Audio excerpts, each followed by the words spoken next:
¿Cómo están, alumnos? Continuamos con las clases virtuales en el curso de trigonometría y el tema es triángulo rectángulo parte 2. Elementos del triángulo rectángulo. El triángulo rectángulo tiene un ángulo recto, dos agudos, un lado mayor llamado hipotenusa y dos menores llamados catetos. Aquí en la gráfica tenemos que el ángulo opuesto, el ángulo de 90 grados que se opone es la hipotenusa, ¿ya? El lado mayor se llama hipotenusa y es el opuesto al ángulo recto. Los otros dos lados se llaman catetos. La notación, se pone un triángulo pequeño y se dice ABC. ¿Cómo se lee? Se dice triángulo rectángulo ABC. Posición relativa a los catetos. Tenemos dos catetos, ¿no? Uno que se va a llamar adyacente y el otro opuesto, cateto opuesto.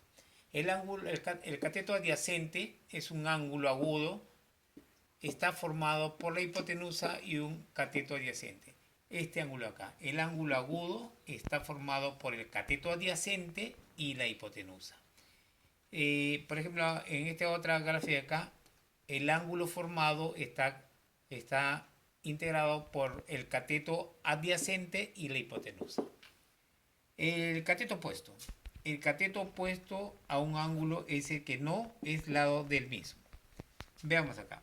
El cateto opuesto del ángulo phi es el que se opone. Está opuesto, ¿no? El opuesto.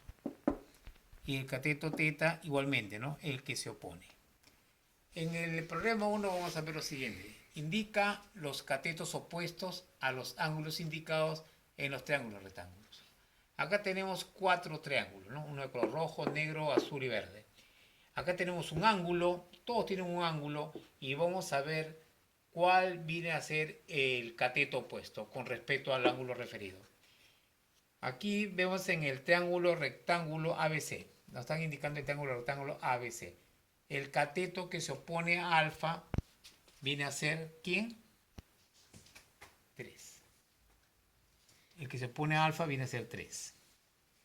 En el triángulo rectángulo DEF, el ángulo que se opone a teta, ¿quién viene a ser? 1.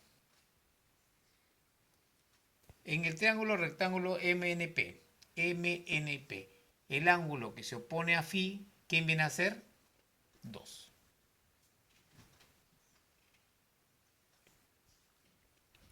Y en el otro triángulo, el último, en este triángulo rectángulo RST, el que se opone a beta, ¿quién viene a ser? Raíz de 5. Así tenemos todos los opuestos de estos triángulos mostrados. Haré unos ejercicios para que ustedes puedan resolverlo en casa.